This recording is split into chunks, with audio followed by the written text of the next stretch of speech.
Okay. Good evening, everyone. Welcome again to another hour online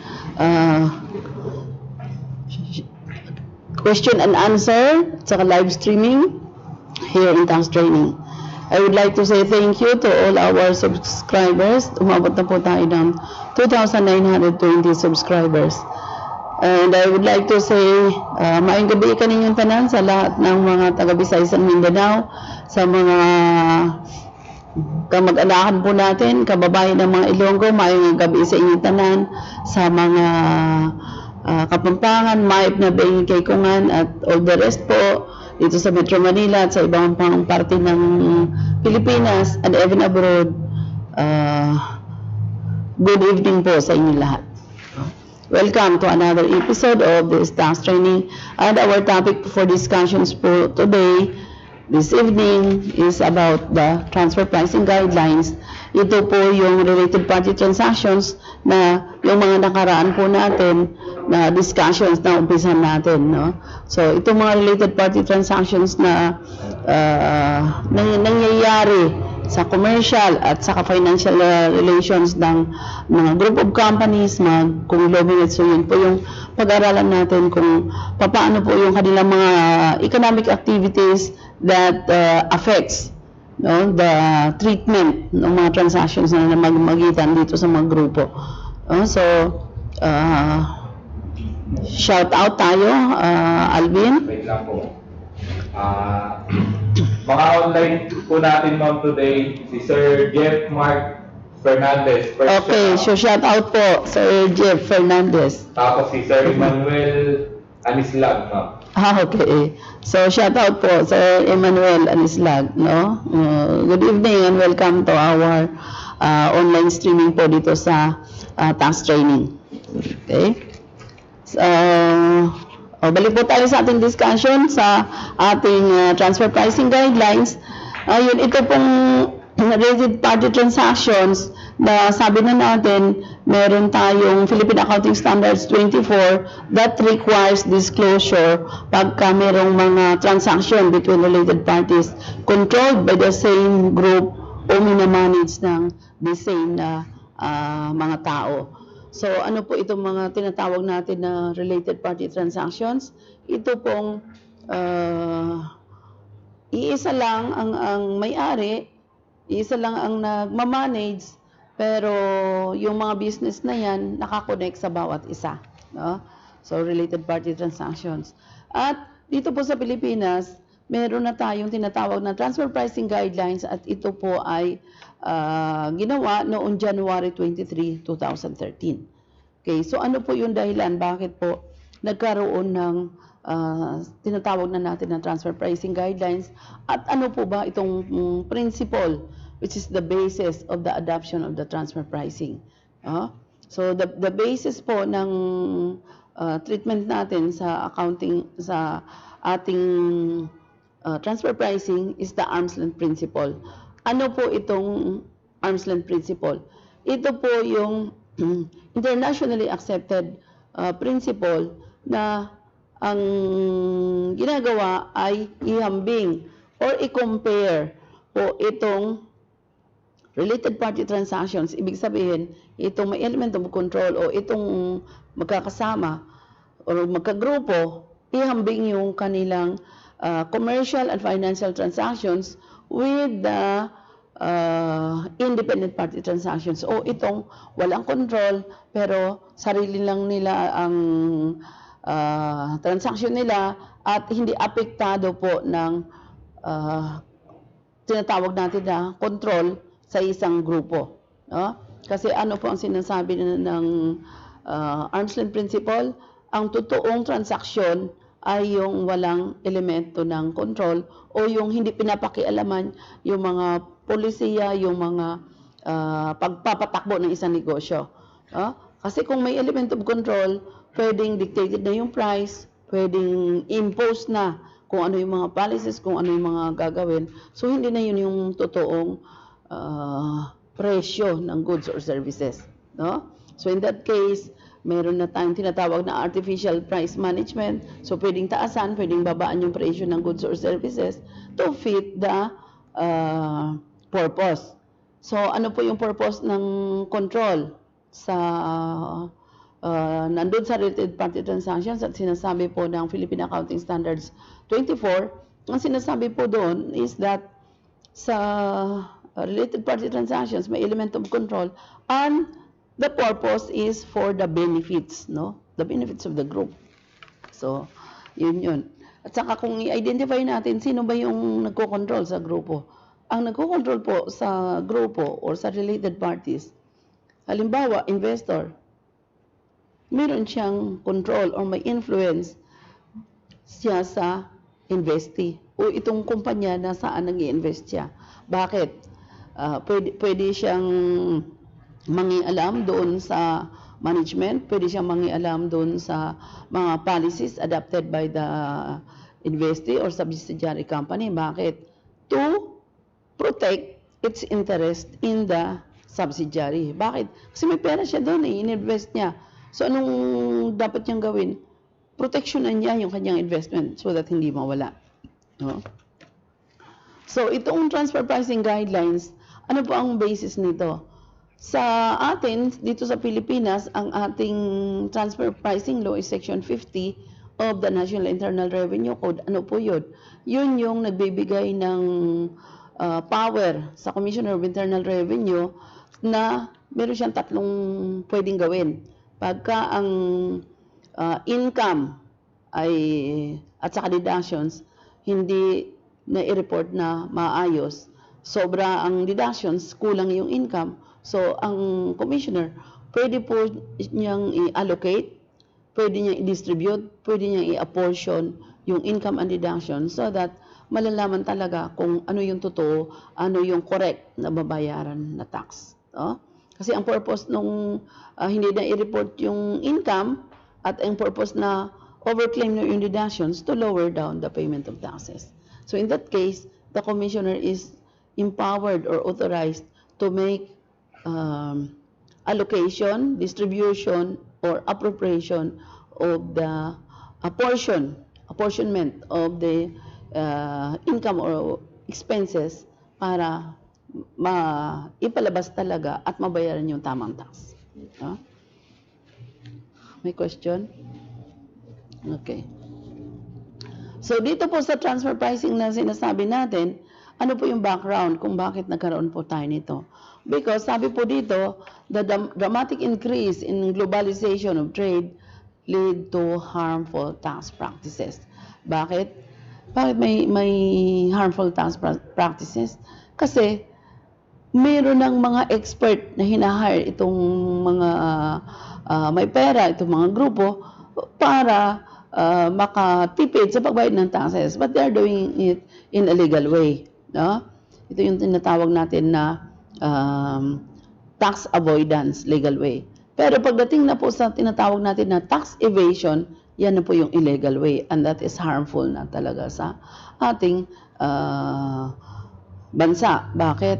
Kasi kung meron talagang nangyayari na tax evasion, we are deprived with the funds, we are deprived with the taxes na dapat bayaran ng negosyante or ng taxpayer para naman suportahan yung ating gobyerno. Kaya harmful na, so the government adopt some measures, some tools so that ituwid natin, mai-correct natin yung pagbabayad ng taxes. So, ano yung most significant international tax issues that emerge from globalization confronting tax administration worldwide? Ito yung tinatawag natin na transfer pricing. At ito din yung latest under Revenue Memorandum Order number 19/2020. Ito yung sinasabi dito na related party transactions. No? Kasi ang transfer pricing po between related party transactions. Kasi kung hindi po related yung parties, hindi po natin ma-apply ang transfer pricing. Okay lang yung boses ko? Okay. Sige. Okay, so ano po yung mga batas na nagkakaroon tayo dito sa Pilipinas o ano na yung mga memorandum circular, RMOs na patungkol na po dito sa related party transactions natin. No? So, umpisa natin dito sa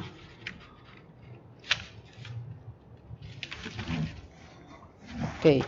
Kahit po naman sa mga YouTubers po natin, kahit na yung ating discussion ngayon revolves with related party transactions and transfer pricing, pwede pa rin po kayong mag-question ng ibang topics, related sa ibang topics, sasagutin din po natin.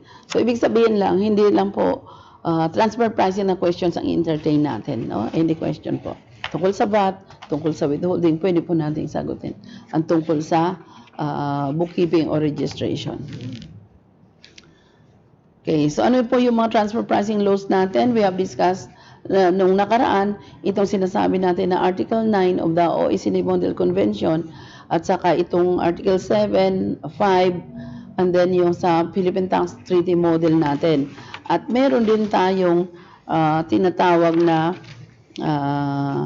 Section 50 of the National Internal Revenue Code. Binasa ko na po sa inyo yan last time. Ngayon, magpo-focus po tayo dito sa Revenue Regulations 2-2013 kasi ibibigay ko na sa inyo yung substance o i-explain ko na sa inyo ano ba talaga itong transfer pricing na nandito sa Revenue Regulations 2-2013. No? And yung related po na mga memorandum order na meron tayo, ito yung tinatawag natin na Revenue Memorandum Order 36-2010. Ano po ito? Yung rules and procedure para i-audit yung mga conglomerates, no? During audit. So, ano yung mga issues that will crop up because of this audit ng conglomerates o ng mga group of companies. Kasi yung mga group of companies, ito din po yung mga related parties na tinatawag natin. Excuse me lang.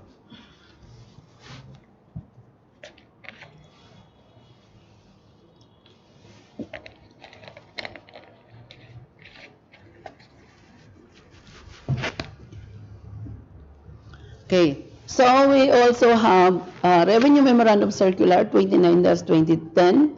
Ano to? Ito yung exchange of information. No? So ano pong ang exchange of information? Pag under audit ang isang taxpayer dito sa Pilipinas at meron siyang information na kailangan in relation sa audit dito sa Pilipinas, pwede ang bansa natin manghingi ng information sa ibang bansa upang bigyan tayo ng information tungkol sa financial transactions ng isang taxpayer. No? Kung meron namang ini-examine o kailangan yung ibang bansa, pwede rin po silang kumuha ng data or information sa atin para ibigay din sa kanila in relations with their audit. No? So, yun yung tinatawag na exchange of information. Revenue Memorandum Circular 26-2008, ito po yung nabigay ng pahintulot na kung mayroong mga issues that will arise from the transfer pricing issues, magsusubscribe po tayo sa OECD Transfer Pricing Guidelines. Ano po itong tinatawag na OECD Transfer Pricing Guidelines? Ito pong guidelines na ginawa ng Organization for Economic Cooperation and Development. This is a non-stock, non-profit organization based in Paris, France, na nasa kanila po yung tinatawag natin na Center for Tax Policies and Administration. Sila po ang nagde-develop ng mga policies natin, and then kinakascade po yan sa iba't ibang bansa, ina-adapt, and then nagkakaroon ng internationally accepted mga principles na once approved, sinusunod na po yan ng ibang bansa. No? Sila din yung gumawa ng OECD Model Convention on Income and Capital, na yun po yung sinusundan din at related din or similar din po sa ating tinatawag na United Nations Manual. No? So, meron pa tayong RMO 63-99, Determination of the Taxable Income on Intercompany Loans or Advances. No? So, kasi itong mga financial transactions natin ngayon, yung mga interest na yan, loans, advances to the company, no? Advances from, advances to officers, no? Govern yan ng financial transactions. At for your information, noong February 2020, nagkaroon na ng guideline ang OECD on the arm's length principle na ina-apply po sa mga financial transactions, no? So, transfer pricing guide on financial transactions. Nagkaroon na po ang OECD starting February 2020. Ano po nakapalagay doon? Kagaya din po sa ibang mga transfer pricing guidelines, explain ko sa inyo ngayon kung ano yung mga transfer pricing methods na gagamitin at saka yung mga comparability factors na gagamitin din kung mag-compare na tayo at i-apply natin yung arm's length principle. Okay. Wala pa? Okay. Kasi ang transfer pricing is very technical, no? Pinakikinggan nila.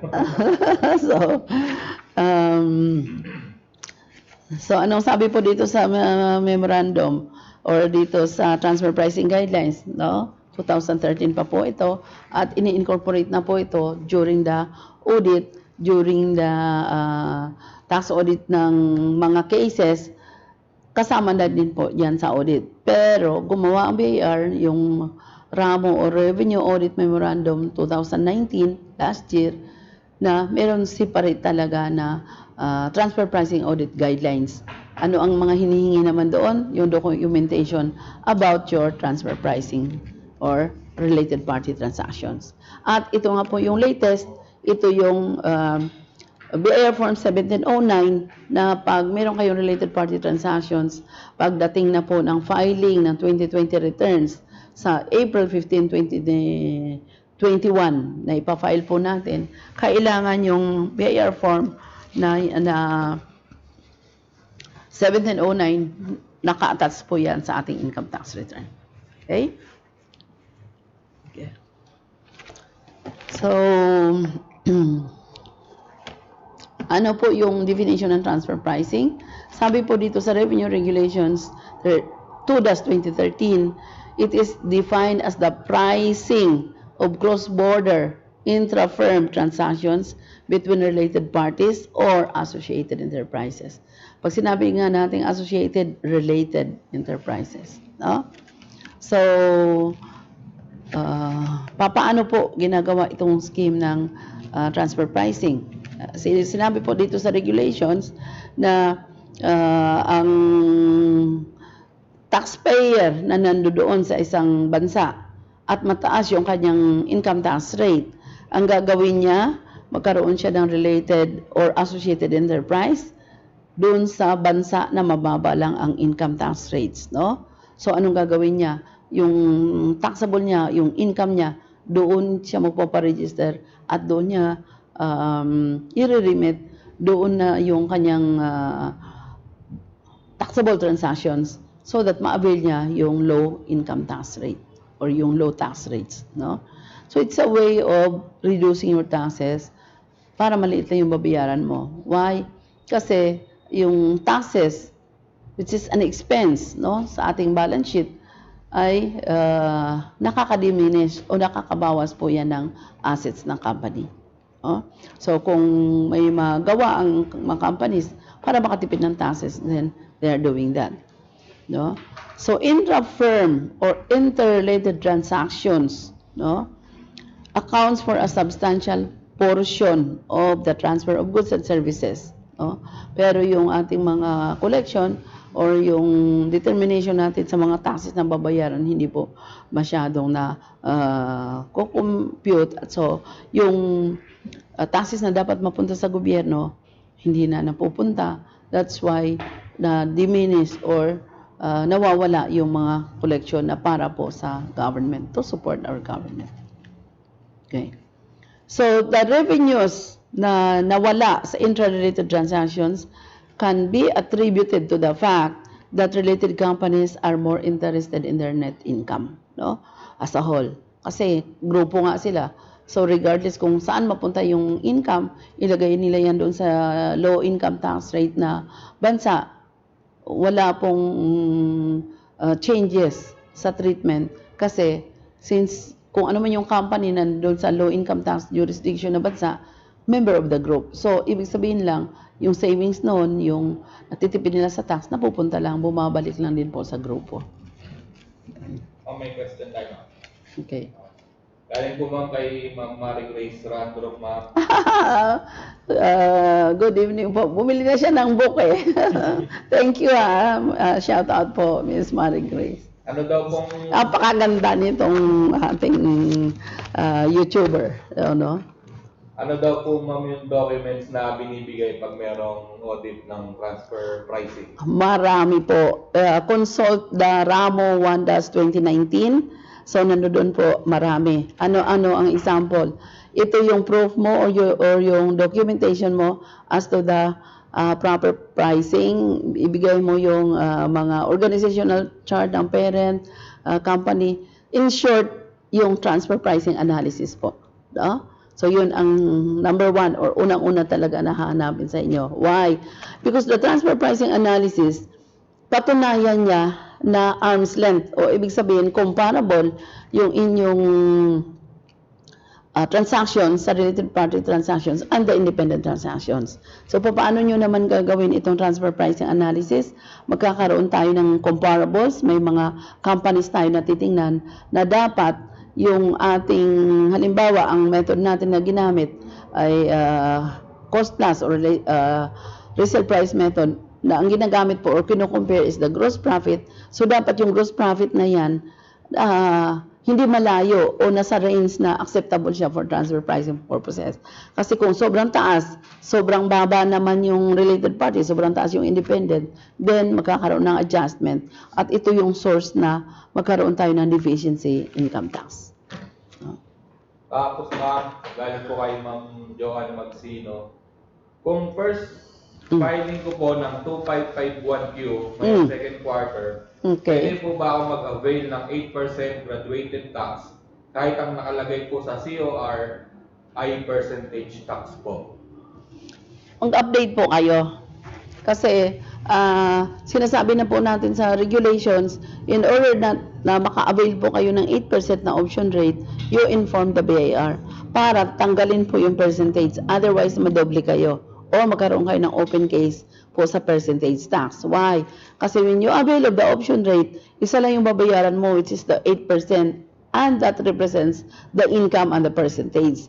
Ngayon, kung may percentage kayo, dapat punta kayo sa BIR para tanggalin yung percentage tax. Kasi kung hindi, dapat bayaran mo yung percentage tax na 3% para hindi ka ma-open case. So, madoble ka ngayon. Kung mabayad ka pa ng 8%, mabayad ka pa ng 3% sa percentage tax, madoble ka. That's why, ang advice talaga dyan sa regulations natin, patanggal mo yung percentage tax. Do not just assume or just avail of the 8% na hindi ka nagpa-update ng certificate of registration mo. Kasi, ang mangyayari doon, ma-open case ka sa percentage tax. Okay. So, balikan ko lang yung question ni Ma'am Marie Grace, no, sa documentation. Napakarami pong documentation actually ang transfer pricing. Alam mo, ito yung hindi ko makalimutan. When I attended the seminar conducted by the OECD, ang sabi po ng mga speakers namin sa OECD, tell your clients, kung practitioner kayo, tell your taxpayers kung nasa tax authority kayo, nagtatrabaho, nasa gobyerno kayo. Tell your clients, tell your taxpayers to invest in documentation. Why? Kasi napaka-importante po ng documentation sa transfer pricing. Ang requirement sa current na 2017 transfer pricing guidelines, yun ang pinaka-latest po ng OECD. Ang requirement yan, 3 klase po ng documentation. Ano yung i-maintain ng taxpayer as a group? Meron silang master file. Ano po yung master file? Nadudoon na lahat ng information of the whole group. Meron pa silang tinatawag na local files. Ano yun? Yun ang mini-maintain ng local or ng mga subsidiaries niya kung saan siya situated in a certain country. And then meron pa tayong tinatawag na country by country reporting, naka-template po siya. So, required yan, yung 3/3 na documentation na yan, master file, local file, and country by country reporting, mini-maintain po talaga yan ng taxpayer or ng client. So, ang mangyayari po sa documentation, aside from ni-require yun ng OECD Transfer Pricing Guidelines, doon sa RAMO 1-2017, although related, may mga requirements pa sila just like the segmented financial statements. Ano po itong segmented na financial statements? Ito yung naka-breakdown na. Halimbawa, ang segmentation mo ng financial statement is per branch. So, i-breakdown mo na per branch yung sales, cost of sales, expenses, and then the net income. No? So, and then yung meron pa sila ni-require na yung supply chain management. Meron pang mga agreements, no? So, as we go along with the Revenue Regulations 2-2013, malalaman natin kung paano ina-apply yung methods and along the way, itong mga nakaka-require na documentations. No? May question pa? Wala pa. Okay. Ito po nga, may mga yung kay Ma'am Joanne Magsino, ma'am, yung tungkol dun sa graduated tax na gusto mag-percentage. Ang alam niya, ma'am, paano po kung naka-file na po ako ng 2551Q nung weekend, pwede ko po ba i-amend na yun? Ay, di na po. Next na kayo, sa January na. No? Kasi at saka ano na din ngayon, July na. No? So, it's late. Dapat nung January po yan. Kasi by first quarter na kayo, may second quarter na. So, hindi na tayo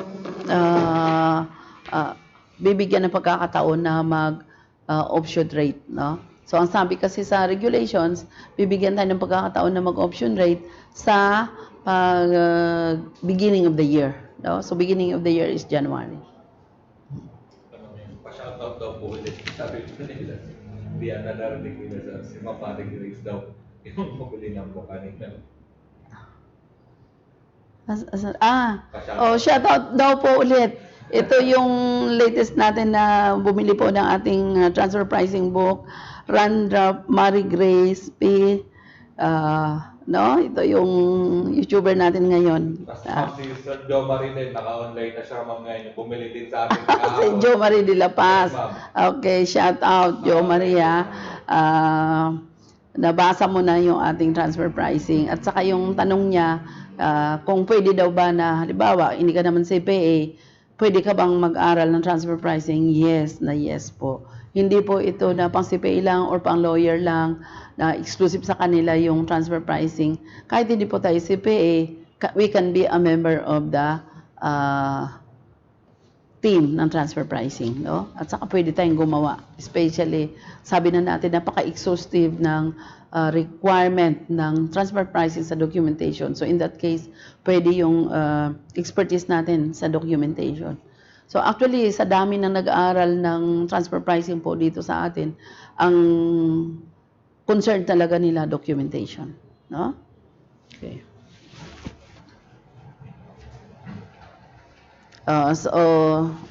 Tuloy po tayo sa ating discussion ng transfer pricing para maintindihan po ng iba. The transfer pricing may occur in cross-border transactions or also in domestic.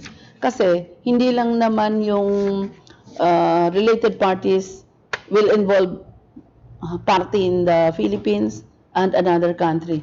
Pwede rin siyang domestic. Ibig sabihin, there can also be domestic transfer pricing issue kung itong mga group of companies dito sa Pilipinas, meron din silang ginagawa na mga tax saving devices between them or yung transfer ng goods and services sa within the grupo ay hindi na rin na pa-price ng maayos or hindi comparable to the independent transactions, no? Ang tawag doon dictated price, no? Or mispricing. Doon sa mga cases na decided na ng court, ang tanong doon is, yung mispricing ba is tantamount to tax evasion? And the answer of the court are yes. No? mispricing of goods and services is tantamount to tax evasion or fraud. Okay.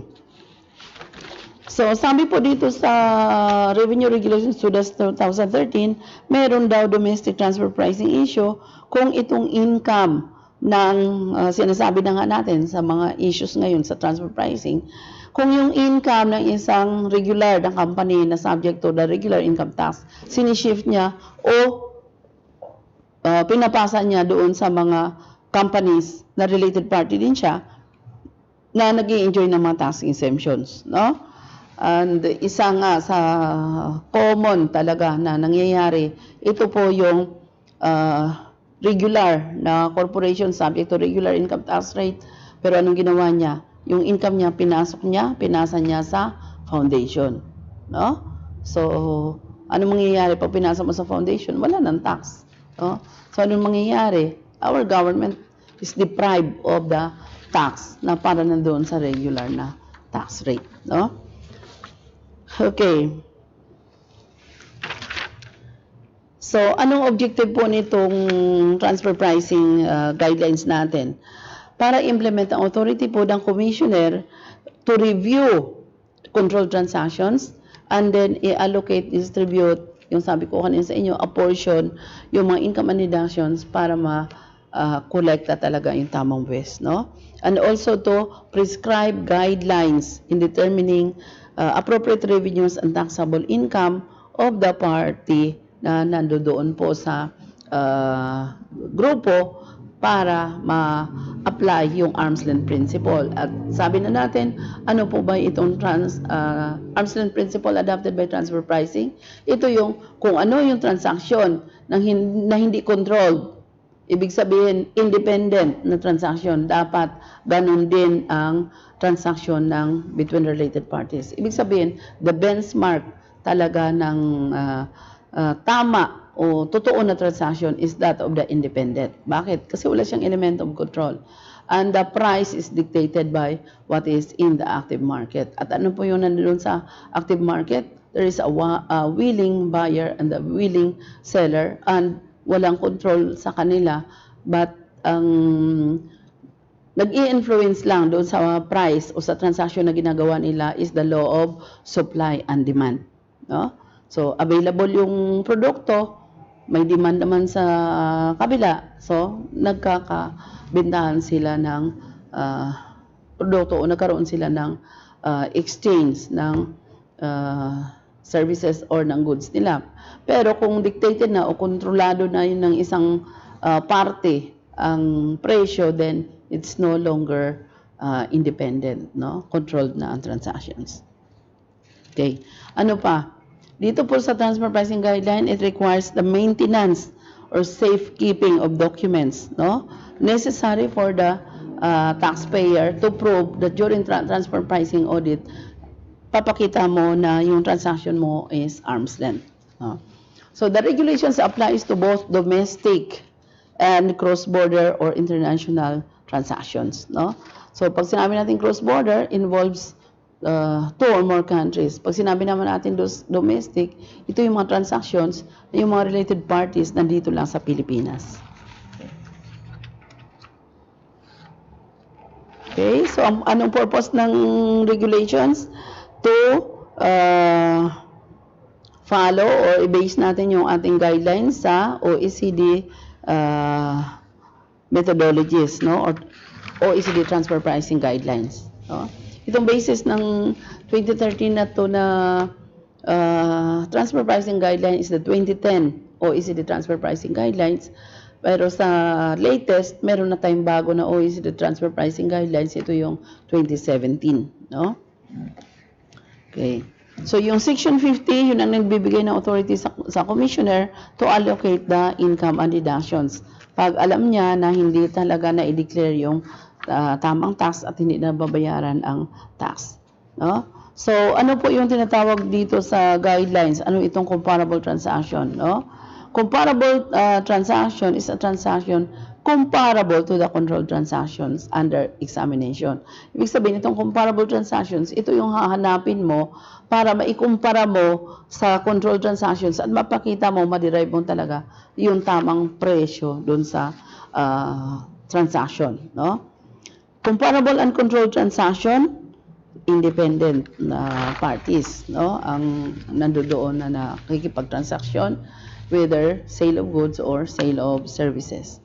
Pag sinabi naman natin na associated enterprises, no, one participates directly or indirectly in the management, control, or capital of the other. Yun po ang ibig sabihin ng associated enterprises. Na pa-participate siya directly or indirectly sa management, control, or pwedeng capital ng other party. No? Or the same person participate directly or indirectly in the management, control, or capital of the enterprise. O isa lang yung may-ari, kaya sila pa rin yung nagmamanage ng iba't ibang companies. So these companies are referred to as associated enterprises. And then ano naman pong ibig sabihin ng control? Control refers to any kind of control, direct or indirect. No? Sabi dito, whether or not legally enforceable and however exercisable. Pwede niya i-exercise, pero hindi niya in-exercise. So, kasama pa rin yan sa tinatawag na control. Control shall be deemed present if income or deductions have been arbitrarily shifted between two or more enterprises. Ibig sabihin, isang enterprise, dapat sa kanya talaga yung income, sinyift niya, binigay niya doon sa related party para hindi siya matax. No? Kasi yung other party is exempt or enjoying a lower rate of tax. So para makatipid, yung income na dapat para sa kanya, sinyift niya or binigay niya doon sa isang related party. Controlled transaction means any transaction between two or more associated enterprises. Kasi sabi natin dito sa associated enterprises, sila yung same company na controlled or directly managed or indirectly managed ng same person.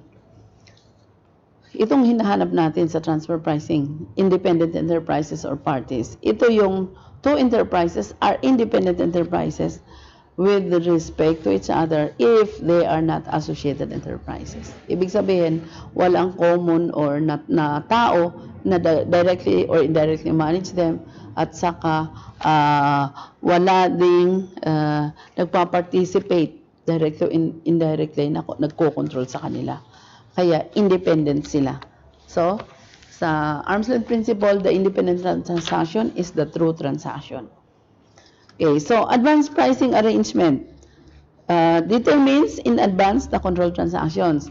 No? Pero wala pa tayong regulations yan dito sa atin sa Pilipinas. Ano itong advanced pricing arrangement? Ito yung arrangement na gagawa ka na ng advanced na transfer pricing analysis, pa-approve mo sa BAR at hindi ka na ma-audit sa transfer pricing. Wala ng transfer pricing issue na magka-crop up sa'yo kasi approve na ito yung ginawa mong transfer pricing analysis, in-approve na ng BAR. So, tama yung pricing mo. And that is valid only on that time or period na na-approve. So, usually 3 years or 5 years. Yun ang most common. Although, in other countries, meron pang 10 years, meron pang 14 years. No? So, depende sa application ng advanced pricing. Okay. So, ano naman po itong Mutual Agreement Procedure or the MAP? Ito yung dispute resolution na yung tax administration consult each other in order to resolve the disputes as to the pricing of the goods and services or sa tinatawag natin na transfer pricing issues. Kailan ito nangyayari? At mangyayari yung Mutual Agreement Procedure. Halimbawa, may kumpanya dito sa Pilipinas, in-assess siya, in-audit siya ng BAR. Malaki yung assessment. Anong gagawin nitong company dito sa Pilipinas?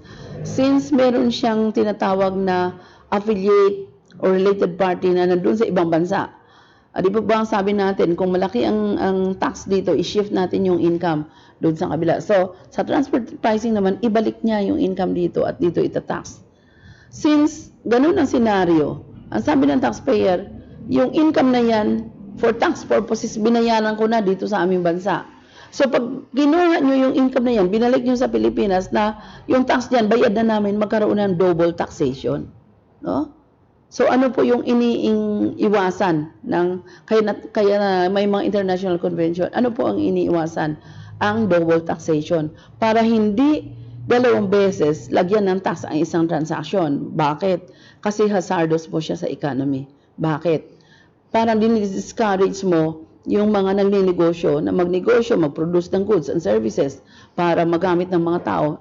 Din-discourage mo sila by imposing too much taxes. Imagine kung dalawang beses ka magbayad ng tax at halimbawa na lang pareho ang 30%. 60% na yung babayaran mo on the same transaction.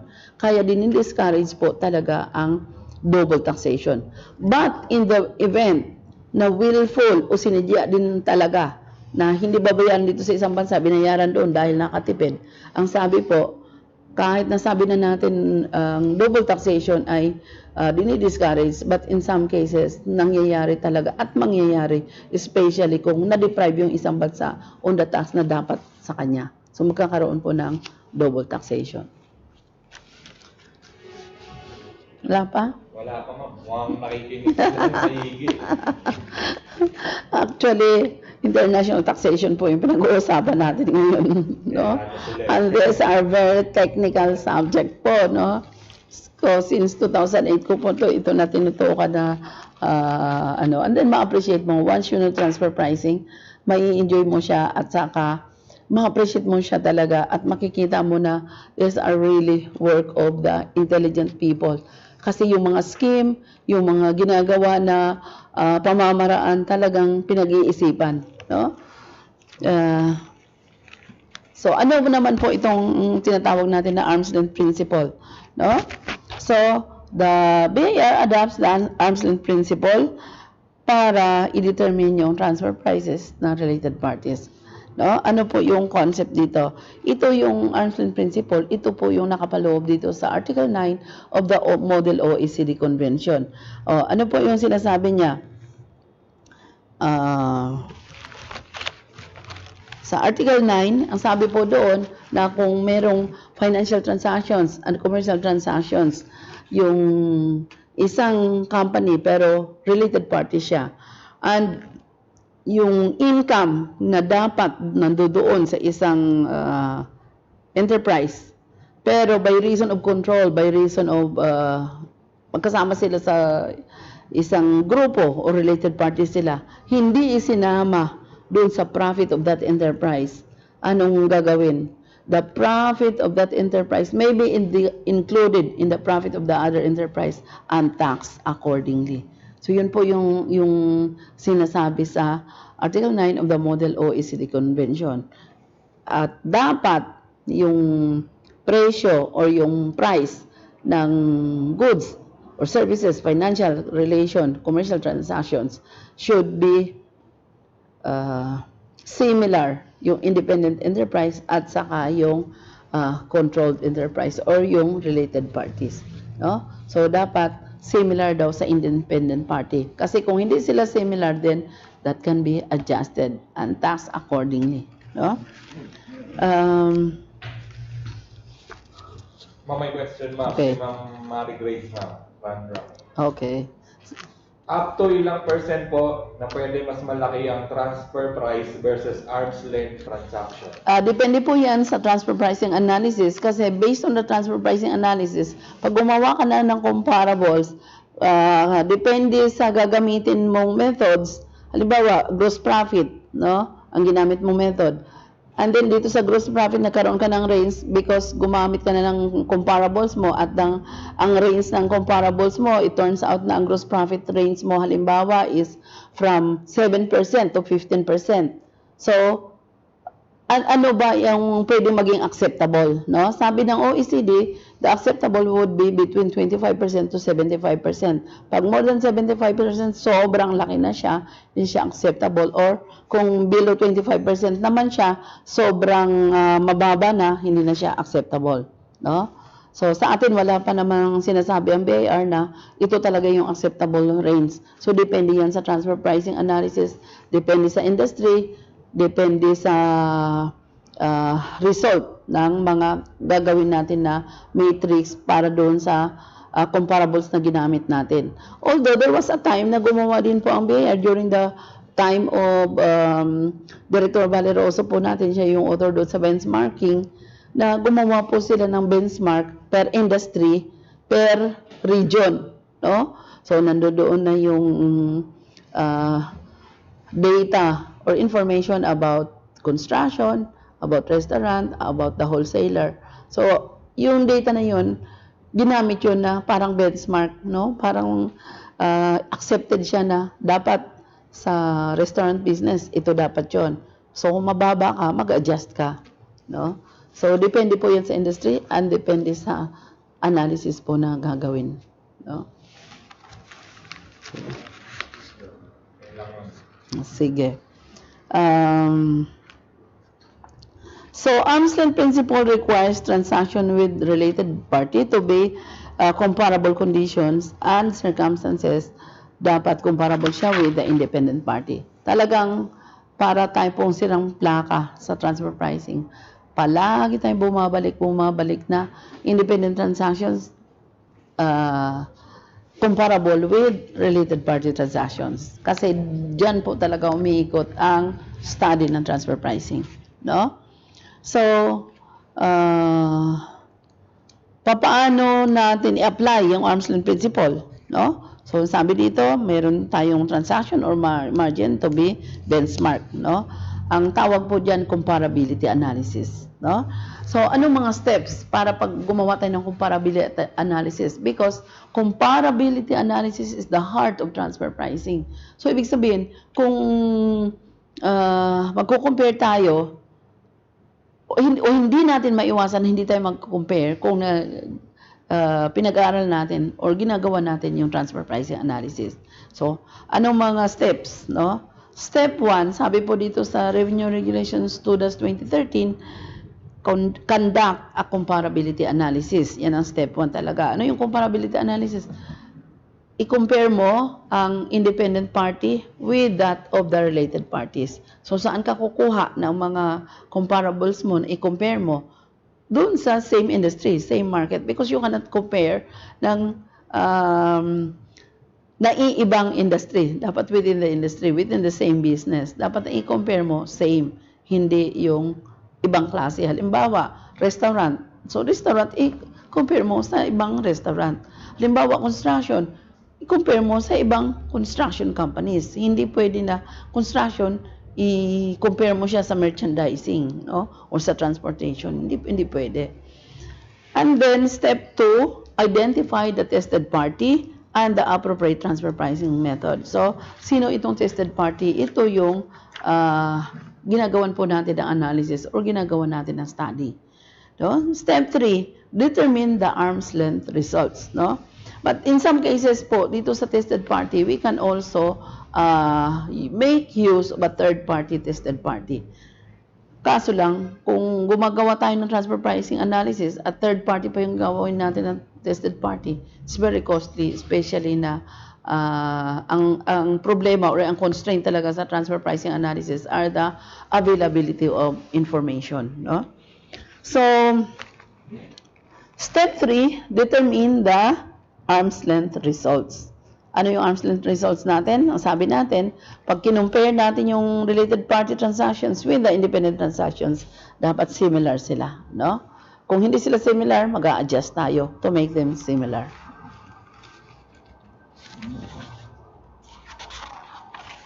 Okay? So, hopefully, yung mga nakikinig sa atin sa YouTubers na follow nyo pa, ha? Kasi napaka-technical po talaga ng transfer pricing. Actually, parang pinili ko lang to na i-explain sa inyo this week. Kasi this week, meron akong tutorial on face-to-face na tutorial po. Isa lang yung aking tinuruan na about transfer pricing. Kaya medyo sabi ko, ito yung gagamitin natin para at least na-cascade na rin natin or kahit pahapyaw, kahit papaano, na-inform natin, na-enlighten natin yung ating mga YouTubers about transfer pricing. Kasi di ba po, itong transfer pricing, ito yung issue na binabato sa issue po ng ABS-CBN. So para malaman ninyo na ano ba itong transfer pricing na pinag-uusapan sa Senate on the inquiry about the case of ABS-CBN. So at least meron po tayong idea. No? Shout out to Ma'am RJ Bustamante. Bilib na bilib ako sa energy, bilib na bilib ako sa attentiveness po niya and yung understanding po niya ng transfer pricing. No? So more or less, hopefully, may na-open up na yung ating mind about transfer pricing. No? Kasi may na-meet ako ng ibang tao, although along the way, importante yung transfer pricing sa work nila, pero they refuse to understand what is transfer pricing. Kasi daw mahirap. Kasi daw, hindi na nila kailangan. Alam nyo, just open your mind. Umpisa lang yung hirap ng transfer pricing. Once you are into it and na-emerge yun na, ito pala siya talaga. Actually, may ma-appreciate nyo na at saka madali na lang para sa inyo i-analyze ang transfer pricing. Huh? Okay. So, since sabi natin sa transfer pricing, number 1 ang comparability. Ano ba yung comparability analysis? No? The concept of the comparability analysis is that comparison of the prices or the margins adapted or obtained by related parties with those adopted or obtained by independent party. So, kung ano-ano itong margin or the price, margin meaning, ano ba ang margin? Can be gross profit margin or net margin. Ano yun? Gross profit meaning sales less cost of sales equals gross profit less operating expenses equals net margin or net income, no? So, ano yan? So, kung yun na na-obtain na independent parties engaged in similar transactions, dapat similar siya with what is or has been obtained by the related party transactions on the same business, on the same nature of transaction, no? So, the price or margin to be meaningful, all economically relevant characteristic of the situation should be similar. Kasi kung hindi sila comparable, no? So, sa comparability analysis kasi, unang-una, mag-compare tayo doon sa comparable. Kasi kung hindi sila comparable, then do not compare. Anong test natin na comparable sila? None of the differences, if any, between the situation being imposed or compared can materially affect the price or margin being compared. So, walang material na differences. And reasonably accurate adjustment can be made to eliminate the effect of any such differences. Sabi natin, walang differences that materially affect the price or margin, meaning similar sila. But if there is, pwedeng gawin mo yung adjustment to make them similar. No? Example, halimbawa, si A at saka si B, pareho silang nagbibenta ng sapatos. No? Si A, ang benta niya ng sapatos niya is 1,000. Si B naman, 800. Are they similar? Of course not. Magkano diferensya? 200. Sa comparability, pag hinambing mo itong si 1,000 at saka si 800, so, bakit ito 1,000? Bakit ito 800? No? Sabi po dito, none of the differences materially affect the price or margin. So, there is one that affect. Meron difference, 200. Pero sabi naman, accurate adjustment can be made to eliminate the effect of such differences. Paano mo i-eliminate? Titingnan mo ngayon, ano ba yung component? Ano ba itong 200? Bakit si 1,000? Ang benta niya sa kanya, yung isa 800 lang.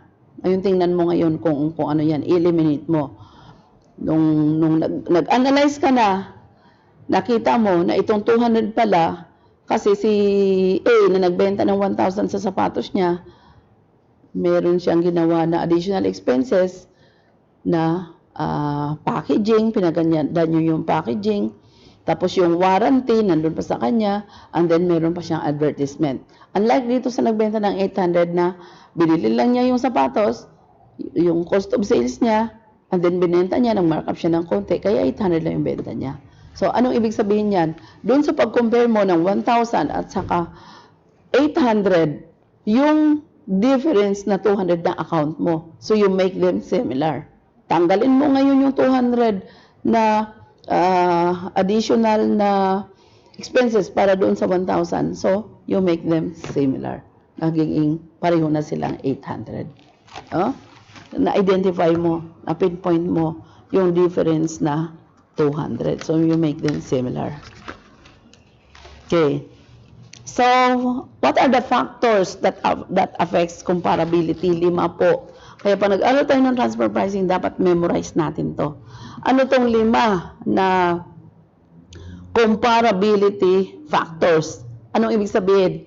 Comparability factors. Ito yung i-compare natin sa pag nag-analyze tayo. Di ba sabi natin, independent party should be the benchmark. Dapat similar dyan ang related party. So, ano itong 5 na factors na dyan tayo magko-compare? No? So, umpisa na. Number 1, characteristic or nature of goods and services. So, ano ibig sabihin nun? Pareho ba sila ng characteristic? Pareho ba silang sapatos na made of leather? Pareho ba sila ng quality? Pareho ba sila ng durability? Pareho ba sila na may signature, may tatak, may logo, kilala na brand?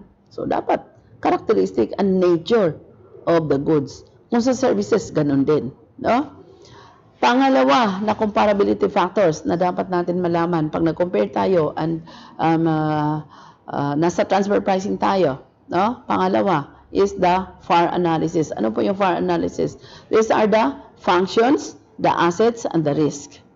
Anong functions? Anong ibig sabihin ng functions? Ano ba itong ginagawa na related party na to?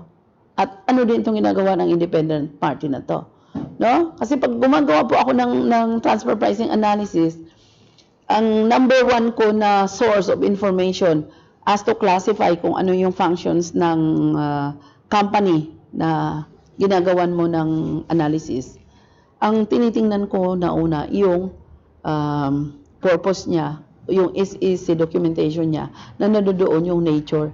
Diba nakalagay doon sa note 1 sa financial statement natin na saan yan kinukuha? Doon din sa purpose na naka-register sa Securities and Exchange Commission. Ano nakalagay doon? To engage in. Yung to engage in, yun ang nature ng activities niya. So in short, yun ang functions na doon siya gumagalaw. Yun ang ginagawa niya na activities, na economic activity. No? So, ano yun? Compare the functions. So, dapat similar sila ng functions. Halimbawa, yung functions niya or yung nature ng nag-engage siya sa manufacturing. So, isang company engaged in manufacturing, i-compare mo siya ngayon to another company engaged also in manufacturing. So, do not compare distribution company with the manufacturing company or logistics or service company. Hindi yan sila comparable. No? So, yun po ang ibig sabihin ng functions. Functions can be in the form of warehousing, distribution, pwedeng transportation, pwedeng delivery, pwedeng yung logistics, pwedeng manufacturing. So, depende kung ano po yung talagang ginagawa ng company. So, sabi natin, compare the functions, the assets, and the risk. Okay. So, pagdating naman sa assets, meron tayo yung tinatawag na asset-intensive companies. Ano itong mga asset-intensive companies? These companies cannot run their business, cannot deliver their services without investment, without using assets. No? Transportation company.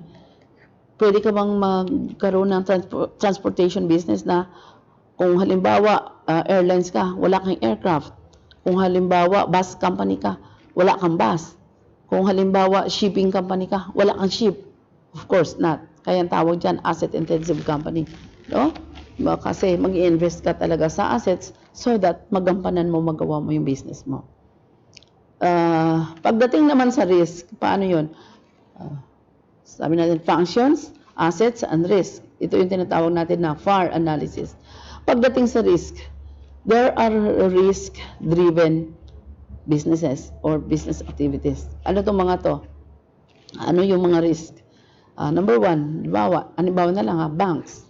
Kasi engage sila sa loans, engage sila sa cash. Ano yung risk sa mga bangko? No? Risk na nanakawan sila. Why? Kasi susceptible yan sa nakaw. Anong risk ng mga financing companies? Risk na hindi sila bayaran ng mga nangutang sa kanila. No? Ano pa ang ibang risk?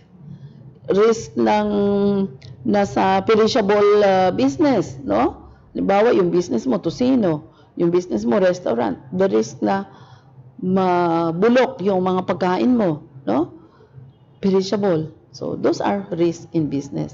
So, when you compare, kasi sabi natin, comparability analysis yung pinag-usapan natin. So, when you compare, dapat ay i-compare natin the same nature of business, the same functions, the same assets, the same risk na tinitake. Kasi kung hindi, then they are not comparable. No? Nakadalawa na tayo. Sabi ko, 5 ang comparability factors. So, we have the characteristics or nature of the services of goods, whether tangible or intangible goods yan. No? And then we have the functions, assets, and risk. The third is the economic conditions. No? So, when you compare, be sure na yung kinumpare mo the same economic conditions. Why? Because the economic conditions has an effect with the business. So, halimbawa, i-compare mo the same, hindi same economic conditions, then, posible na magkaiba sila ng presyo. Magkaiba sila ng cost. Why? Kasi, napakalaki ng effect ng economic conditions sa business, no? So, what are the example of economic conditions? Kagaya ngayon, may COVID, no? So, ano yung economic conditions ngayon? Down na down talaga.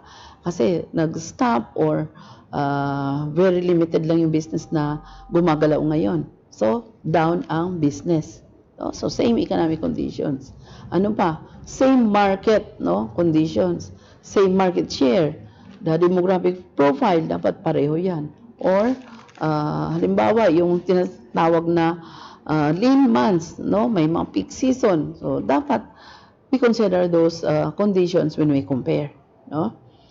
So, 3 na tayo. The nature, characteristic of goods and services, whether tangible or intangible. We have the second, the functions, assets, and risk. We have the economic conditions. Now, we go to fourth. Ano yun po yung fourth natin? Ito yung contractual terms. Ano yung contractual terms? Diba sa civil law, mayroong requirements na pagka umabot na yung agreement mo, yung halimbawa is more than 1 year, kailangan in writing. Or pag ang amount niya, certain limit, kailangan in writing. No? Kaya, meron tayong tinatawag na kontrata. Bakit? Ano yung nandiyan sa kontrata? Nakapaloob yung mga conditions na pinasok or that governs the relationship of the two countries. Kaya meron of the two parties. Bakit? Kasi yung isa may demand, yung isa ito yung dapat gawin, so you put it in writing. Kaya tayo may itong tinatawag na contracts or agreement. No? Pagdating doon sa contract or agreements, ang gagawin natin, tingnan natin bawat isang provisions. So, anong hahanapin natin doon? Are the provisions arm's length? Or are the provisions, kung halimbawa hindi related party transactions, tatanggapin ba nila yon? So ano dapat yung mga provisions na nandoon sa contract between related parties should be arm's length, should be similar with the contracts na meron ang hindi related parties. No? Okay. So contracts, ang dami pong makikita natin doon sa contracts. Kaya pag gumagawa tayo or in my experience kasi I also do transfer pricing audit noon nung nasa BIR pa ako. At saka ngayon nagre-review din ako ng mga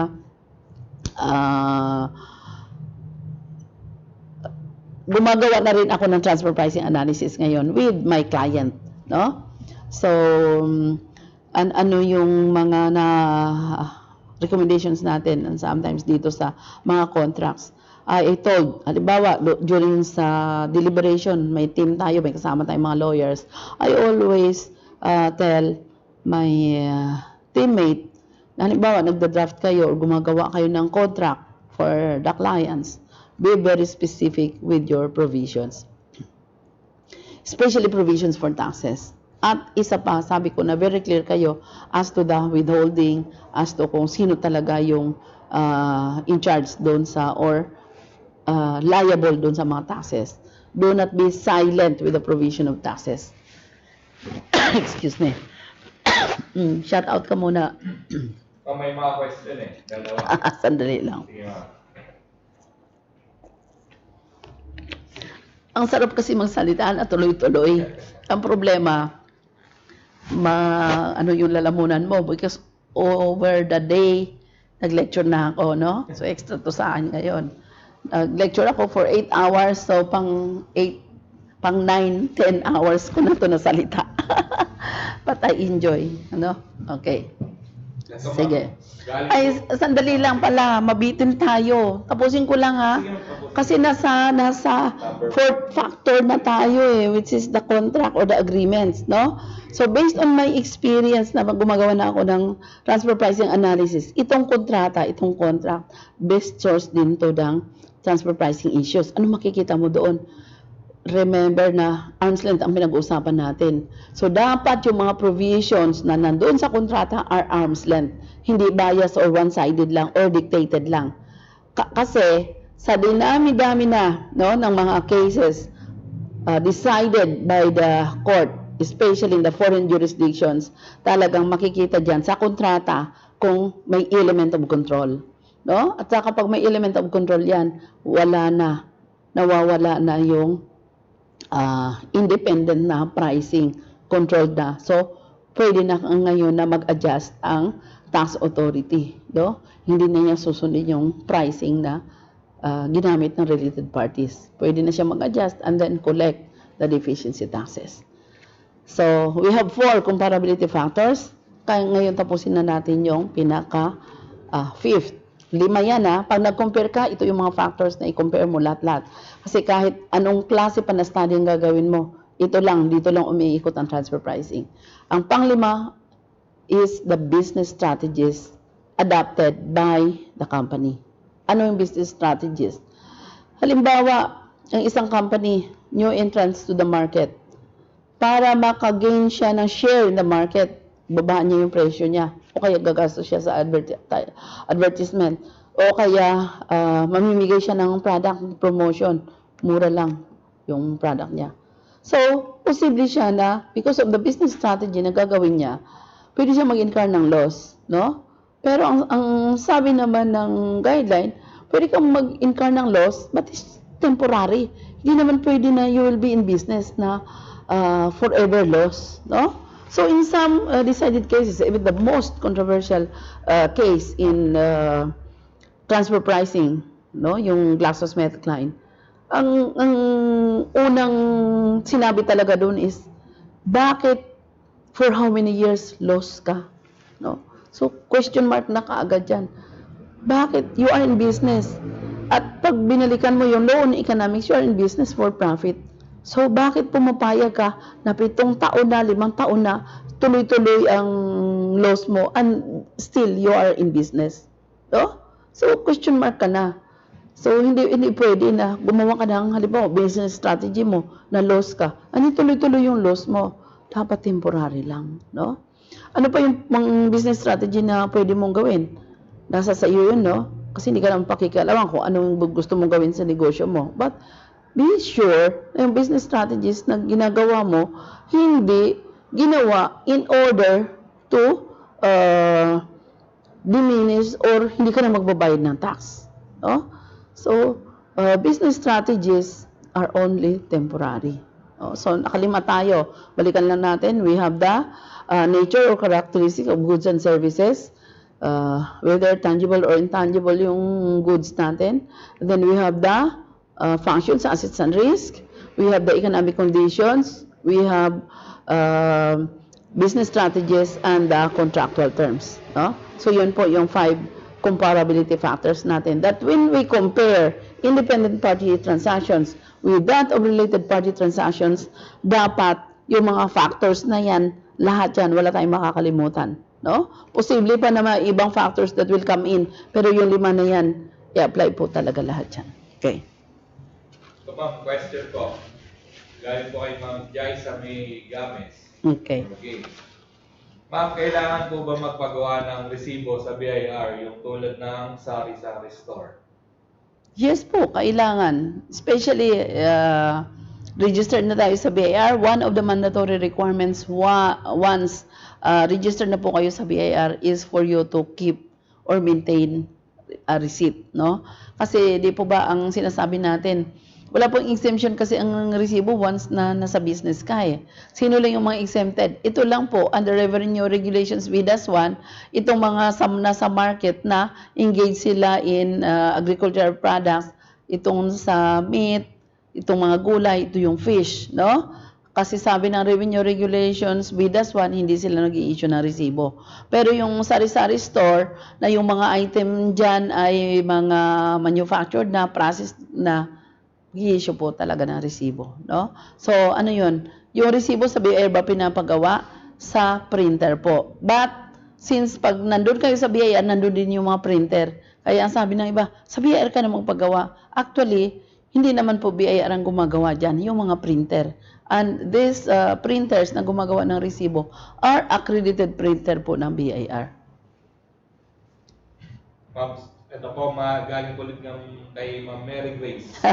Talagang active ka talaga ngayon, Mama. Dalawang Okay. question, ma'am. Sige po. Typically, ilang months po naglalas ang transfer pricing audit? Tapos, yung next niya, ma'am, paano po nagagamit ang PESA registration sa transfer pricing manipulation? Ay, hindi ko masabi na marami ha. Kasi depende na yan sa result ng audit. Pero, kailan siya maglalast? Kasi wala po tayong sinasabi na period dito sa Revenue Audit Memorandum Guidelines 1-2019 kung hanggang kailan. Pero doon sa regular audit, binibigyan lang ng limited time po yung examiner to finish the audit. Lahat-lahat matapos na nila within 6 months. So, it follows. Kasi wala namang sariling deadline yung audit po ng transfer pricing. Ano pa yung isang question niya? Yung paano daw po nagagamit ng PESA registration Okay. sa transfer pricing manipulation? Hindi natin masasabi no na per se pag PESA ka, minamanipulate mo na kaagad and then you are using it sa transfer pricing. Kasi posible naman na PESA registered ka pero arm's length ka, no? Posible naman 'yan. Pero kailan siya nagagamit? Because the PESA registered enterprises, nag-i-enjoy kasi sila ng preferential rate. And what is that preferential rate? The preferential rate is 5% in lieuable taxes. 5% of the gross income. Ano yung gross income? Or gross profit. Ito yung sales, less cost of sales, equals gross profit. And yan ang i-multiply mo ng 5%. Paano na nila magagamit na malesen mo pa yung babayaran mo na tax na 5%. Lakihan mo yung cost of sales mo para lumiit yung gross profit mo. Kasi yan ang magiging tax base ng 5% na preferential rate. Isa lang yan. No? Isa lang yan sa pwedeng gawin ng PESA Registered Enterprises. Bakit? Kasi marami na akong, gumawa na kasi ako ng mga transfer pricing analysis ng mga, some of which are PESA registered. At nakita ko, kasi naghanap ako ng mga comparables, so, PESA registered lahat ng comparables ko. Kasi pag gumagawa po ako ng transfer pricing analysis, I started with, ayan si Harry kasama ko to. Kami, data mining kami sa SEC. No? Tsaka bumibili ako ng data. Ang ginagawa namin, trial and error kami. More or less start kami with 200 companies. No? Same. So, kung PESA registered siya, hindi ka mo pwedeng compare yan with the non-PESA registered enterprises. So, anong hahanapin mo ngayon? All PESA registered enterprises engage in the same activity. So, hanap ka ng hanap ngayon. So, from that 200 companies, i-redown natin yan. Magiging 15 na lang, magiging 12, no? Magiging 10 na lang. Bakit? Sa kahanap mo ng comparables na papasa siya doon sa company na ginagawan mo ng analysis. Otherwise, useless lang yung gagawin mong transfer pricing analysis. It will just turn out na hindi acceptable yung pricing mo. So, anong i-establish mo kasi? Acceptable yung pricing ng client mo, no? So, in some cases that already reaches the Supreme Court, no? Tsaka meron ng mga Supreme Court decision, yung taxpayer, gumawa siya ng transfer pricing analysis niya. Ang tax authority, gumawa din ng transfer pricing analysis niya. And then, it's up to the court to decide kung which is which. Sino ba yung tama? Itong tax authority na analysis ginawa niya o itong sa taxpayer. No? Sometimes, the court, sa pagbigay ng decision, they are very conservative, no? Na fair to both parties. Ma'am, shoutout po kay Ma'am RG. Ano niya pala, naka-tune in niya lang po. Sabi niya po, thank you po for sharing your wisdom. Ang dami ko po natutunan sa transfer pricing. Kaya ko na po basahin ang RMO ng transfer pricing dahil sa seminar. More power po to you and your team. Thank you. Maintindihan nyo po kasi kahit anong regulations ng transfer pricing, if you know the basic and if you know the background. So, sa pagtuturo ko po ng transfer pricing, dahil ako, inquisitive na ako, hindi kasi ako kontento sa sagot na yes or no. No? Kasi yes yan, bakit? No, bakit? So, yung may method of teaching is I always give the rationale.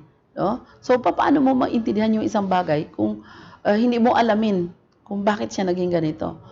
So, once na alam mo na yung rationale, yung reason kung bakit naging ganyan, madali mo na lang basahin yung regulations, no? So, yun yung nangyari sa amin ni Ma'am RG, no?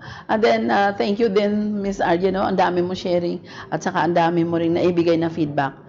Para po sa akin, ito sasabihin ko sa ating mga YouTubers, YouTubers, we are into this world. Our life is not a guided tour. No? Wala namang magsabi sa atin na igagay tayo, o dito ka sa left, dito ka sa right. No. Our life is not a guided tour. But we can always learn from the experience of others. That's why kung talagang gusto natin na sure ball, ibig sabihin pinag-aaralan natin yung ating mga yapak. So, tingin tayo dun sa mga iba na mas nauna na sa atin at mas nalaman na nila, no? Para yung mga experiences nila, we will also be enriched, no? So, ang daming kung natutunan din kay Ma'am RG, no, kanina. Or sa 3 days na po kami. Kaya, sa totoong buhay, talagang nag-a-adjust pa ako sa online na seminar kasi for how many years face-to-face po talaga ng mga seminars ang kinakandak ko. Why? Because there is so much interaction with the face-to-face seminars. Kagaya ng may interaction kayo with the exchange of idea. O pag online, very limited lang po tayo na makakapagkwento ako sa inyo. No? Ang tinitingnan ko, mata ng camera, hindi mata ng tao. No? So, in terms of parang mechanical, no? Hindi naman sa disadvantages, may mga advantages din. Pero yun lang yung na-feel ko ngayon na nasa YouTube na ako. Kasi wala na akong face-to-face, no? Kasi bawal na. Kaya yung aming training room, design na pang social distancing, no? Puro mga lamesa na lang. Tinagal namin yung mga upuan. Kasi na dala na kami kasi isa doon sa mga staff namin nahuli na because of the violations, no? Kaya ako as senior citizen hindi din lumalabas kasi baka ma-fine pa ako. So ito yung ginagawa natin ngayon sa online and I feel the difference. Pero syempre umpisa pa lang yan. I'm trying to adjust, no? Since ang mata nyo sa camera ko tinitingnan, yun na yun na yung tip na binigay sa atin ng YouTube no? Kasi during the lockdown na 2 months, talagang nag-YouTube ako. Tiningnan ko yung mga tips, mga policies, guidelines ng YouTube. Kasi kailangan, papasok ka sa isang bagay, alamin mo. No? So yun ang sabi nila. Pag halimbawa nag-YouTube ka, saan ang tingin mo? Sa mata ng camera. Kasi yun yung mata ng audience mo. Which is really very different from face-to-face, no? Kasi sa face-to-face, mata talaga ng tao ay tinitingnan mo eh. So ngayon, mata na ng camera. But what is the advantage ng online? You can reach out as far, no? As you can, as the technology can, and you can even reach the whole world because of this YouTube. Kaya pa-thank you po tayo sa YouTube for their facilities na made available to us. Kasi kung hindi dahil sa YouTube, paano natin ma-reach out itong ating mga participants, no? Na nasa iba't ibang bansa, nasa iba't ibang probinsya, nasa malayo, pero because also of this technology, nare-reach out natin sila. So, thank you for the opportunity, no? Naninibago lang kasi sanay sa face-to-face, no? Kasi sa face-to-face, may sharing eh. Mahilig kasi ako mag-ask questions from my participant. Nag-i-elicit po kasi ako kasi hindi po ako talaga speaker, I am a trainer, no? Kaya dito sa online, talagang speaker ka na talaga kasi ikaw lang mag-isa magsasalita. Pero kasi sa face-to-face, I elicit questions from my participant and I make them participate in the discussion, no? Kaya I also learn from them, no? Kaya from Miss RG Bustamante, congratulations. Hindi ikaw yung natuto sa akin, ako rin natututo din sa iyo, no? Kasi because of that sharing. Ma'am, may tanong po si Sir Joe Marie de la Casa. Okay. In-invite nga kita, di ba, Joe Marie, to join us. Oh, last day na bukas. Yes. Tanong niya, ma'am, yung mga PESA registered companies, exempt po ba sa VAT? Yes, kasi ang 5% po in lieu of all taxes, kaya exempt po sila. Wala sila ibang bayaran. Yung income tax nila nandyan na, local taxes nila nandyan na, in lieu of all taxes. Tapos ma'am, si Ma'am Jaisa May, ano po ba magiging filing monthly sa BIR? Yung sari-sari store, hindi po sila nagre-rent. Hindi nagre-rent ang sari-sari store. Yes, so, ang filing mo na lang is yung sa monthly, wala kang monthly. Quarterly lang. Every 3 months lang yung filing mo. Ito yung percentage tax na 3% at saka income tax. Ang sari-sari store, kung maliit lang, mas malaki yung gastos mo, wala ka nang babayaran. Kasi pagdating din sa income tax, kung hindi din umabot ng 250,000 yung income mo, exempt ka rin. Pero, ang babayaran mo dyan yung 3% lang talaga na percentage tax. No? Yun lang, ma'am. Wala. Anong oras na? Time check. 9:38. Kasi yung next topic natin, tapos na natin kasi yung comparability factors. Punta tayo sa transfer pricing methods eh. Ayoko umpisahan yung transfer pricing methods ng bitin, no? I will lecture that or discuss that at least 1 hour, no? Kasi 5 yun na methods and that is very crucial. So ayoko nang bitin. So ang transfer pricing methods, i-discuss ko sa inyo next Tuesday, no? Kasi continue pa to, hindi pa to matatapos. Mga ilang sessions pa tong ating transfer pricing. Kaya nga sabi natin along the way, kahit na ibang question, i-entertain natin, hindi lang transfer pricing. But yung anchor talaga natin or yung key discussion natin talaga is about transfer pricing. Pero we will also entertain other questions, no? So, sa mga tax updates natin, ano yung ang tax updates natin?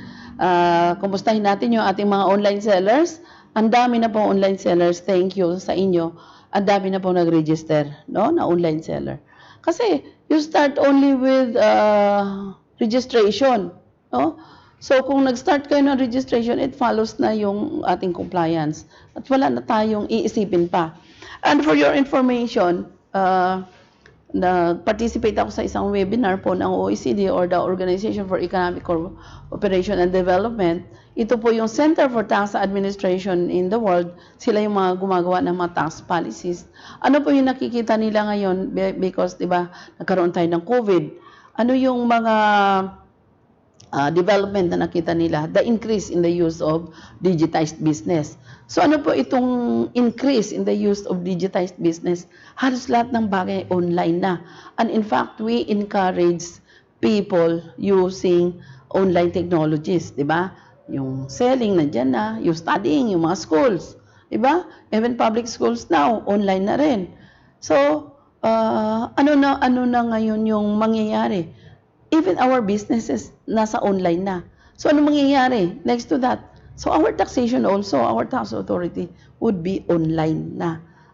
So, ano ang consensus nila or yung kasi bago po naman gumawa ng tax policies ang OECD, meron po yan siyang mga consultation with the practitioners, with the business community. Hindi lang naman po sila basta-basta gumagawa lang ng mga tax policies na wala pong consultation. Kumukuha din sila ng mga feedback coming from the practitioners, those na involved na maapektuhan ng changes, no?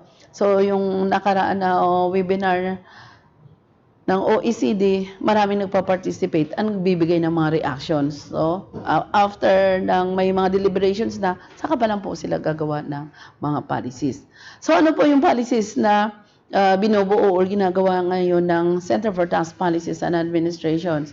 Pagdating po sa digitized business, mga data or information, ipafile siya nung seller kung saan nanggagaling yung goods, sino yung nagbenta, sino yung nag-supply. Ang data niyan, i-compile and i-report sa tax authorities ng isang bansa kung nasaan nandoon yung online seller. No?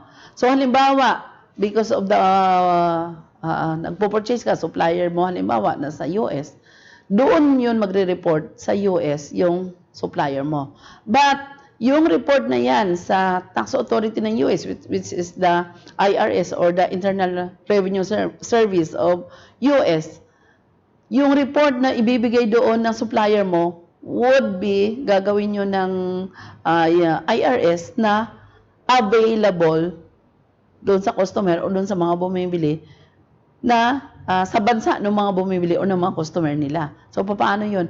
Yun yung sinasabi natin doon sa exchange of information. So, halimbawa, sabihin mo, ay, sa US yung nagbibenta sa akin, hindi naman matitrace dito sa Pilipinas. Yung US ang magpapadala ng data na yun dito sa Pilipinas to make it available. Kaya, kung sabihin natin na hindi matitrace yung ating online selling, matitrace po yan. At kahit sa YouTube, tinitingnan natin, ano ba yung sinasabi ng YouTube? No? Kasi, paano nakamonetize na ako ngayon, no? Although, hindi pa nagsisweldo kasi maliit pa lang. Anong sabi ng YouTube? Itong data or the information nyo nandito sa YouTube cannot be changed and can be available to the tax authority. Bakit? Kasi income yan eh. At yung source, kung mapapansin natin, yung source o kung saan nanggagaling yung income natin, hindi nila pwedeng i-conceal. Otherwise, sila yung ma-penalize. No? And kaya sabi ko, congratulations dun sa mga online seller. No? Kasi magkakaroon sa ibang bansa, just like Japan, Australia, napakaganda na ng kanilang batas on digitized businesses. No? Although sa atin, yung meron pa lang tayo yung e-commerce. No? Yung mga online sellers na nagpa-register na, nag-comply na, wala kayo sakit ng ulo. No? Kaysa hindi tayo nag-comply and then kinakabahan tayo palagi. At saka sometimes, alam niyo sa totoong buhay, naging constraint, naging blockade, naging barrier po. Yung hindi tayo nagko-comply sa ating obligasyon sa taxes, nagiging block yan or barrier na lalaki tayo as a businessman or woman. Bakit? Kasi hindi na ako magbibenta nito kasi baka habulin pa ako ng BIR. Kasi although natatakot tayo. Pero kung legal, legitimate yung business natin, compliant, kahit anong klaseng transaction, maliit o malaki, kaya nating tanggapin kasi compliant tayo. Sometimes we miss opportunities kasi hindi tayo nag-comply. No? Halimbawa na lang, sige, nag-online selling ka. Hindi ka naman pipilitin kung ayaw mo pa register. Tuloy ka lang. And then comes now a big transaction. Hinihinga ka ng resibo. Wala kang ibibigay kasi hindi ka registered. So you miss that opportunity. No? So instead na lalaki na yung business mo, nandun ka pa rin kasi sa maliit kasi tago ka ng tago. Pero kung compliant ka, lalaki man yung business mo, you grab the opportunity. No? So yun po yung pinaka-advantage na nagpa-register tayo. Kasi bakit? Registration, kung wala tayong income, maliit yung income natin, maliit din ang babayaran. Kaya, please lang, pag we think about taxes, think na component yan ng business natin. No? Nandyan talaga ang taxes and hindi natin siya pwedeng iwasan. Otherwise, para din tayong umiiwas sa opportunity to let our business grow. No? So, babalik din naman sa atin yung pakinabang. Anong oras na? Wala nang question. Wala ka, ma'am. 9:46, ma'am. Okay, so we have 15 minutes. Yes, ma'am. Okay, so update tayo about registration, about withholding, no? Reminder tayo dun sa mga ano bang deadline ngayon? Kasi July. Anong deadline natin ngayon sa payment ng taxes? Yung quarterly, di po ba? Kasi quarter ending ang June. Ano yung first quarter natin? Yung iba, nagtatanong pa, ma'am, anong month, anong mga deadlines? Yung first quarter po natin is January. Yung first calendar quarter po natin is January, February, and March. No? So kung percentage tax tayo, babayaran natin yung ating percentage tax ng April 20. Kasi 28th of the following month po, ang deadline sa pagbayad po ng quarterly na percentage tax. Ngayon, pagdating naman ng April, May, and June, June is the quarter ending naman ng calendar quarter. No? So, kailan naman tayo magbabayad ng percentage tax natin? Sa July 20. Tapos na. Pero sa VAT, 25 po ang deadline. So, hindi pa tapos. No? Sa Monday pa. Kasi ang 25 ngayon is Saturday. No? So, July, August, September. September is the third quarter ending. No? Pagdating ng October, November, December, yun po yung fourth quarter. At pag sa tinatawag naman po natin na fiscal year, siyempre hindi yan January mag-umpisa ang first month ng quarter. Halimbawa, ang fiscal year mo nag-umpisa ng February. So yung first quarter mo is February, March, April. No? And then May, June, and July. Yun ang second quarter mo pag fiscal year ang pinili mo. But remember na only corporations lang po ang pwedeng gumamit ng fiscal year. Ang individual, calendar lang po ang pwede, January to December. No? So, ganyan po ang counting natin sa ating mga deadline. No? Pag sinabi mong quarter, we count the 3 months and then magkaiba ang calendar quarter at saka fiscal quarter. Sa train loan lang po inangyari yung fiscal quarter. Pero dati po, ang quarter talaga is calendar. Whether fiscal ang ginamit mo or calendar, same lang yung dating calendar na quarter. Walang fiscal quarter. May question, ma'am. Okay. Ilang books po ba ang ipapa-receive sa BIR, sari-sari store business? Para po sa akin kasi yung ibang BIR, dalawa lang binibigay nila, especially pag maliit yung business mo. Pero para sa akin, pinaka-minimum po talaga yung 4. Why? Para hindi mix, para hindi magulo yung recording mo. No? So, meron kang cash receipt, isang libro yan. Merong cash disbursement, isang libro din. And then, meron kang journal at saka ledger. Kasi kung halimbawa, online seller ka, kung kailan ka lang makabenta, then, ano yan, hindi ka naman palagi din magpapatatak ng libro kung hindi pa ubos. No? So, para sa akin, mas convenient talaga na 4 yung libro na i-maintain mo. Okay. So, update lang po tayo at saka reminder doon sa ating mga deadlines, no? Saka doon sa mga recording o reporting ng ating mga books. Sa quarterly, meron din po tayong sinasubmit na summary list of sales and purchases, no? I for one, may mga constraint din ako, nagbabayad din po ako ng penalties, especially yung may mga kulang tayo, no, sa summary list of sales and purchases, sa ating mga inventories, no. So, be sure na lahat ng yan, meron tayong mga record so that pagdating na po sa filing, hindi tayo mahirapan, no. Non-filing or non-compliance kasi talaga may kaakibat yan na penalties. So, para hindi tayo ma-penalize, paghandaan po natin talaga ang compliance, no? Okay. So, going back to transfer pricing, ang sabi ko nga sa inyo, yung transfer pricing method sa next time ko i-explain para hindi po maputol. Pero, dun sa mga talagang interesado or gustong matuto sa transfer pricing, ngayon pa lang magbasa na kayo. At the most na madali nyo maintindihan nyo read transfer pricing cases. Especially na may mga decided cases na in court, tingnan po natin sa internet yung mga latest na transfer pricing cases. So, para maintindihan natin anong gagawin natin, tingnan ninyo yung facts of the case, anong nangyari, and then tingnan natin kung ano yung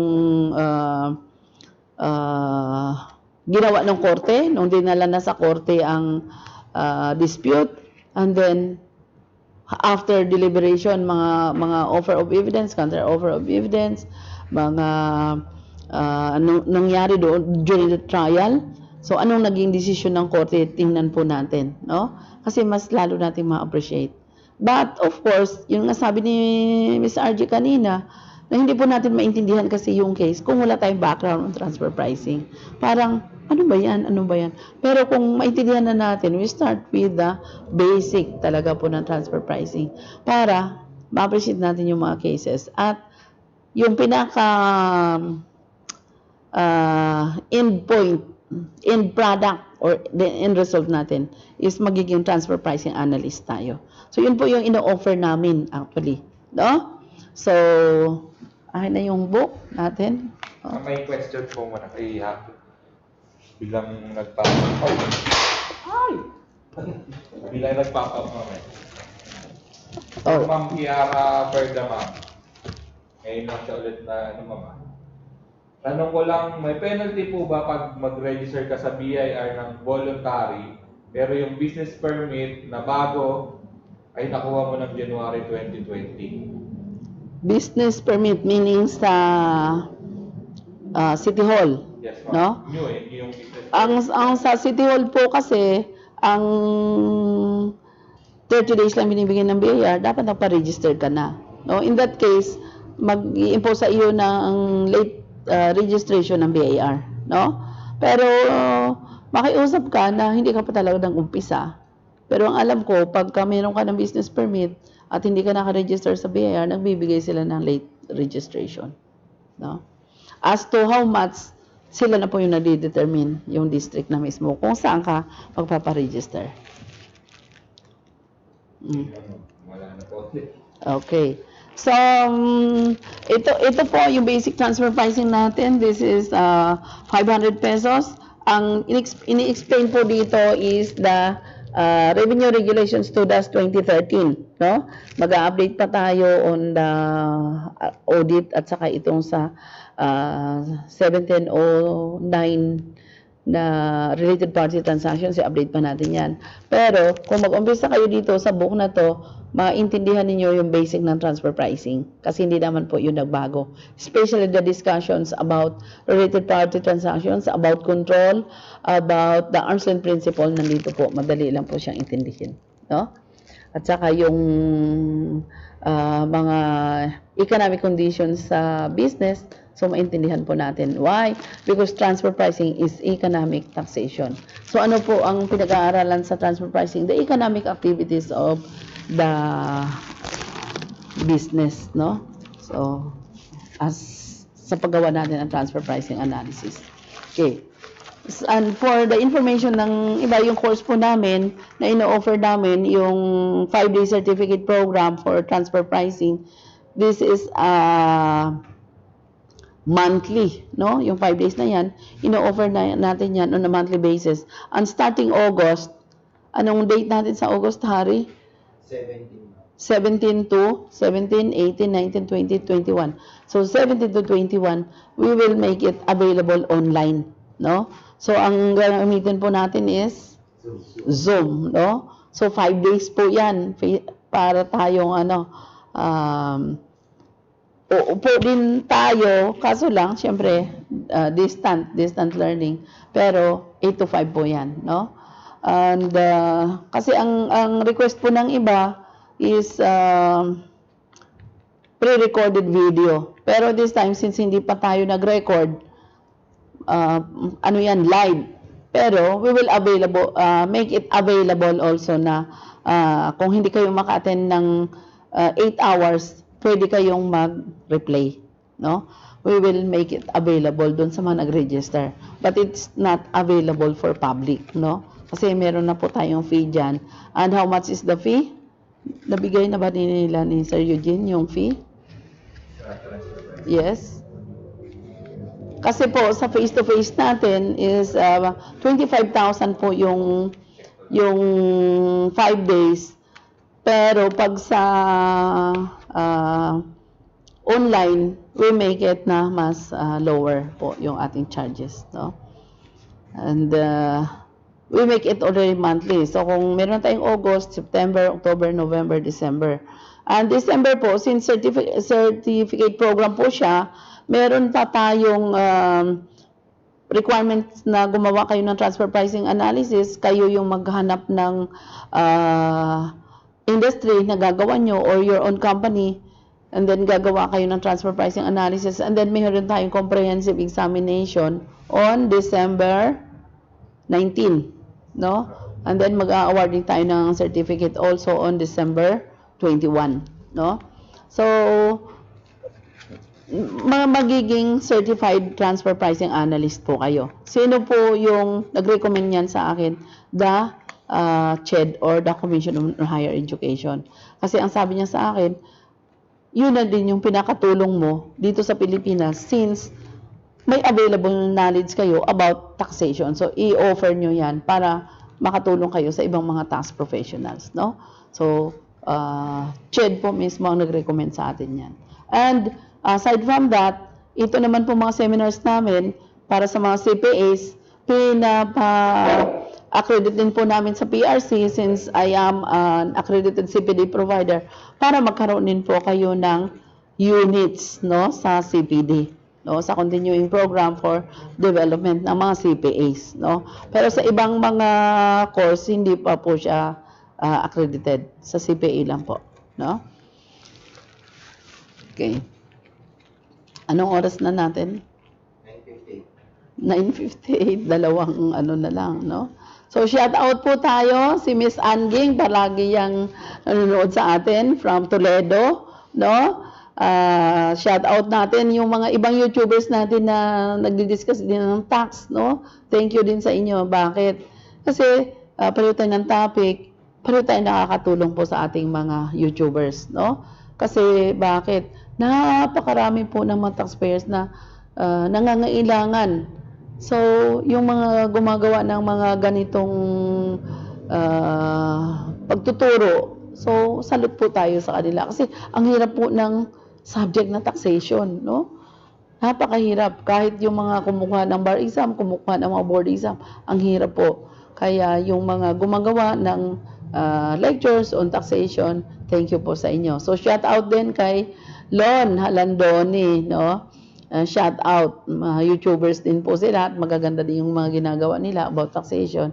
And also kay James Alberto, no? Subscribe niyo rin po yung mga channel nila, yung Kataksosyo at saka yung James Alberto na tax channel din po. Ma'am, good evening daw po, sabi ni Ma'am Faye Herrera. Si Ma'am Faye Herrera, napakasipag. Siya po yung presidente natin sa Tax Advisors Group. So, Miss Faye, coordinate po tayo. Magkakaroon tayo ng online na tax update with the members of the Tax Advisors Group. Ito pong August, no? Kasi inunti-unti lang natin yung ating mga facilities right now. Sabi nga ng iba na improve na yung ating parang studio, no? Nagkakaroon na tayo ng unti-unti na mga gadgets. So, siguro pwede na. Kaya, because of the demand also, at saka sabi ng iba, ang tagal na nating hindi nagkikita-kita. At saka yung ibang mga tax advisors group na doon na sa malalayo, no? So, parang imposible na makakarating sila dito. So, yung gagawin natin, magkakaroon tayo ng tax update na one day, pero i-available natin yan na pwedeng i-replay para meron tayong enhancement po ng knowledge. No? May pahabol na question, ma'am. Galing po Sir Rodel. Oh, shout out, Sir Ronel. Okay. Okay lang po ba yung dalawa lang yung books, journal and ledger lang daw? Sabi mo kasi, binigay sa iyo ng BAR. So, pagka may tatak yan, para sa akin, okay na yan ng BAR. Pero para sa akin, kung ayusin mo, pwede mo ba siyang improve? Make it 4. No? Kasi, magtatap si Torby ka kasi doon, mix-mix yung recording mo. Yung cash receipt mo, yun din yung cash disbursement mo. No? So, maganda na talaga yung 4. Pero, kung sabihin mo na, for the meantime, kasi once in a blue moon lang yung transaction ko, so, pwede na rin. But, later on, pag nakita mo nag-improve na yung business mo, make it 4. No? Okay? Okay lang. Yun na po, ma'am. Last question. Okay. Okay. So, sa mga YouTubers po natin, sa mga nagsishare din sa atin, nagbibigay ng mga questions, doon sa ating mga subscribers, thank you very much. And expect nyo na marami kaming mga topics pa na mga dinidevelop para madala po namin sa inyo. Kung mapapansin ninyo, marami tayong mga videos ngayon. Actually, matatagal na naming ginawa ang mga PowerPoints na yan, no? Pero ngayon lang namin na-upload, ngayon lang namin na-shoot. Kasi may mga constraints po tayo, pero expect na dadami pa yan at halos lahat ng topics gusto nating i-cover, but napaka-broad, napakarami po talaga ng tax topics sa tax, no? So isa-isa lang at unti-untiin lang po natin, no? Yung mapapansin niyo ngayon, ang topics natin about VAT, no? Yung transfer pricing is also a very broad topic. Kaya ko lang to ini-insert kasi because of the issue ng ABS-CBN Foundation na sabi ko, dapat yung topic about transfer pricing, malaman din ng mga YouTubers natin para nakaka-relate tayo at naiintindihan natin ano ba itong issue ng transfer pricing. No? Okay? So, thank you very much sa ating mga YouTubers. Yung mga nag-subscribe sa atin, ilan na? 2,920. So, thank you very much. At saka sa mga hindi pa nag-subscribe, please subscribe to our channel and we promise that we will bring you more tax update. No? Thank you very much and good evening.